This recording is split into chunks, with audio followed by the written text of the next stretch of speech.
When I'm investing in property, there are some absolute non-negotiables.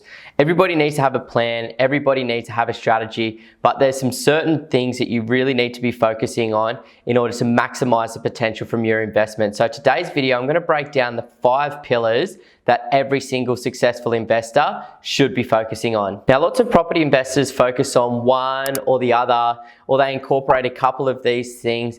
But I really believe that if you're a successful property investor, you should really be able to facilitate and purchase a property that's going to allow you to achieve all 5 pillars at the exact same time. There's also a super unique opportunity at the moment where you actually can get all 5 of these things and maximize your potential, both short term and also long term. So the first pillar is capital growth. Everybody's heard about capital growth. Everybody understands exactly what capital growth is. Now, how do you focus on capital growth and how do you actually target capital growth? Well, there's a few things that have historically driven this, and that's been population growth, job growth, and infrastructure growth. These things put a lot of pressure on the property market and generally drive up those property prices. So obviously you want to be focusing on areas that have had really strong historic population growth, job growth, and infrastructure growth.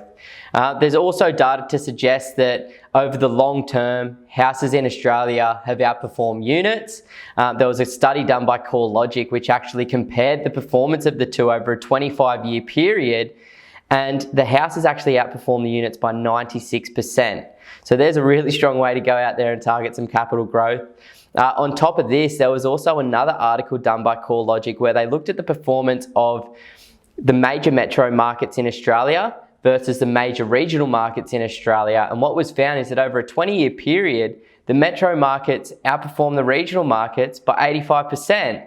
So once again, this isn't rocket science. And the beautiful thing about 2020 is there is enough data to understand what's a good investment and what's a bad investment. So when you're trying to target capital growth, make sure that you're focusing on those major metro markets, make sure that you're focusing on houses, make sure that you're buying in those areas that have had really strong population growth, job growth, and infrastructure growth in the past, and also the areas that are expected to get a lot of population, job, and infrastructure growth in the future, because that's obviously going to give you a pretty strong indication of what's going to happen. So capital growth is the first pillar, and I think it is a non-negotiable. You need to make sure that you're targeting an investment that's going to continue to grow in value over time. It's going to help you acquire more assets. It's going to help you reduce debt at different points in time. It's also going to make you pretty damn wealthy. So capital growth is the first and most important pillar. The second is cash flow. Now, I believe cash flow is king. I just don't understand the whole negative gearing situation. I don't understand losing money to make money. Obviously, when we're investing, we want income producing assets. We want to work on acquiring a portfolio that pays for itself and in the future gives us a really solid passive income. So you need to be making sure that you're identifying properties that have the potential for really strong cash flow. Now, I understand the short-term benefits of negative gearing and things like this, but you need to make sure that you understand the long-term position that you need to be in or want to be in, and how you can convert your portfolio into a heavily cash flow positive one. You know, this can be a little bit of a trickier one. A lot of people think that you need to go to regional markets in order to achieve positive cash flow. The reality is, in major metro markets around Australia right now, if you're purchasing a single income property, it is super unlikely that you're actually going to get positive cash flow from that one. So sometimes you need to think outside the box, and sometimes you need to purchase assets where you can create your own cash flow. Now, we talk about this a fair bit in a dual income strategy. This is where you buy a house and you build a granny flat in the backyard so you can have 2 incomes from the one investment, which will put you in a really positive cash flow situation. You may even buy a piece of land and build a brand new dual income house on top of it. But the more incomes you can have from your investment, the stronger the cash flow position that you're going to be in is. So make sure that you're purchasing properties that give you options to enable you to manufacture your own cash flow, or that in the future are going to provide you with really strong cash flow. Now, in the future, I want a passive income, and I think most people want a passive income. In order for you to achieve financial freedom, you really need a passive income, which is an income that you're going to receive regardless of what you decide to do, whether you want to wake up in the morning and go to work or not. So to get a good passive income, you need high income producing assets. You need really cash flow positive assets. So that's a second pillar that you want to be focusing on. Now the third one, and a bit of a tricky one, is timing. Because you want to get into the right markets at the right time so that you can set yourself up to receive the most gains from that particular market. Now, with property, markets run in cycles. At different points throughout this cycle, they grow in value. At other points, they lose value. And other points, they may sit flat for longer periods of time.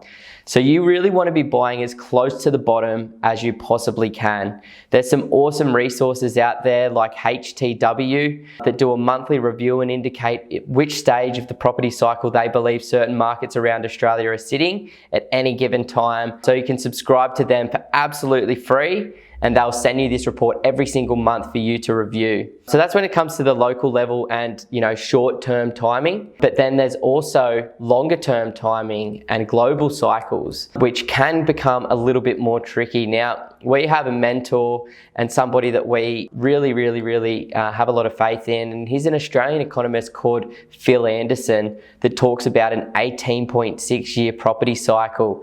Now, we've actually done other videos on this 18.6 year property cycle that we'll link up to below, so you can click into and watch that. But basically, this is sort of indicating longer term global cycles and how to avoid purchasing into certain markets at certain points throughout that cycle to avoid making mistakes. As we all understand, there's the fear of missing out, the FOMO that really drives people. And, this is people that were, pouring their money into the Sydney market in late 2017 and 18. So, you really want to avoid purchasing right at the top of those markets. And right now, Brisbane in particular is more affordable today compared to 12 years ago when you factor in inflation according to CoreLogic. So that indicates to me that it's at the bottom of a cycle because it hasn't had any short-term growth. So you really want to be purchasing into these markets. The areas that look really good from a timing perspective right now in Australia is Southeast Queensland, it's Perth, it's Adelaide, these types of areas that haven't necessarily seen the same growth that places like Sydney, Melbourne, Hobart have seen in recent times. So make sure that you're doing your research on timing. It can be a bit of a tricky one, but make sure you subscribe to people like HTW. Make sure you read Phil's book, The Secret Life of Real Estate and Banking, so that you can put yourself in a massive advantage, avoid buying at the top, and ideally purchase as close to the bottom as you possibly can. So that's number 3, which is timing. The fourth pillar is manufacturable value. This is one of my favorite ones because I'm an active investor personally. I like to get my hands dirty. I like to get involved with my investments, and I like to add value to them. I don't want to constantly rely 100% on the market to experience growth or to experience cash flow.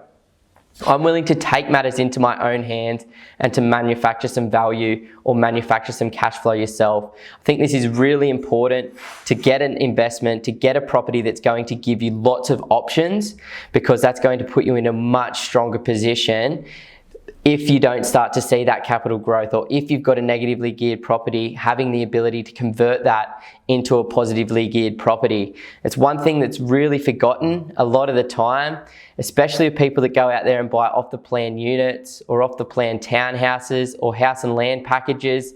You're paying a premium already to have that brand new product, and it's not really giving you many value add opportunities. So, I like existing properties in established suburbs because sometimes you've got some renovation potential. Sometimes you can knock down and rebuild. Sometimes you can add granny flats in the backyard. Sometimes you can raise and build in underneath. Find investments that are going to give you options so that you don't have to rely on the market 100% of the time, so that you can take matters into your own hands and manufacture your own value. So that's pillar number 4, manufacturable value. Now, the fifth and least important pillar is tax benefits. So tax benefits can be an awesome short-term strategy to increase your income. from the investment, or to decrease your taxable income so that you're pocketing more cash flow per year. So these are things like negative gearing. They're also like depreciation benefits. So when you build a brand new dwelling, generally you get pretty awesome depreciation benefits. So I wouldn't be using tax benefits as a long-term strategy, because the government can just rip these out from underneath you at any given time, but they can really help from a short-term perspective to get some negative gearing benefits or get some tax depreciation benefits to increase your cash flow, enable you to move forward with other investments faster, or help you pay down the debt of current properties a little bit faster as well. So they're the 5 pillars, guys. Number 1, capital growth. Number 2, cash flow. Number 3, timing. Number 4, manufacturable value. And number 5, tax benefits. As I was saying, there is a unique opportunity out there at the moment where you can focus on all 5 of these things. You know, as I was saying, the Brisbane market looks really interesting right now in terms of timing, because it's sat flat for such a long period of time right now, but historically has performed very, very well. So it's in a really good stage when it comes to a timing perspective.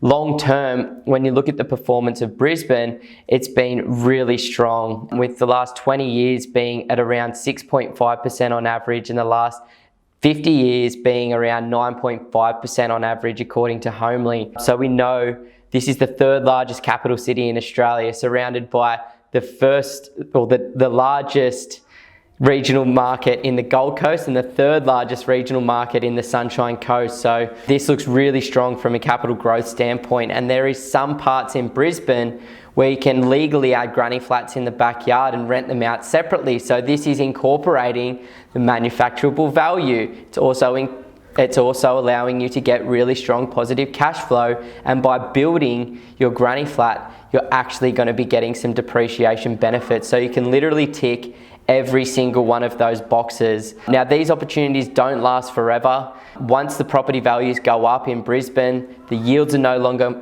going to make sense, and you're going to have to be sacrificing one or the other. So you really want to be taking advantage of it as soon as you can.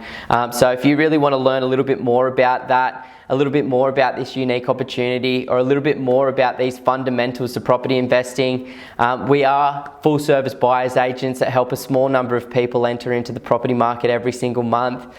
We also offer completely free strategy sessions where we'll help discuss your current situation. We'll have a chat about your short and long-term goals. We'll talk about some of the current roadblocks holding you back, and we'll educate you on this unique opportunity out there at the moment. So if you're looking to buy an investment property at the moment, but you're not too sure what to do, and you're looking for a little bit of support, then head over to our website, www.pumpedonproperty.com, and follow the links to book in your free strategy session with myself, Simon, or my brother Ben. We'd love to have a chat with you and educate you so that you can go out there and get the best ROI longer term on your investment. So please like the video, guys. Subscribe to our YouTube channel. Head over to Instagram and give us a follow. Head over to Facebook and give us a like as well. We'd love to stay engaged. We'd love to stay in touch with you. Thanks so much for tuning in, and as always, guys, invest safely.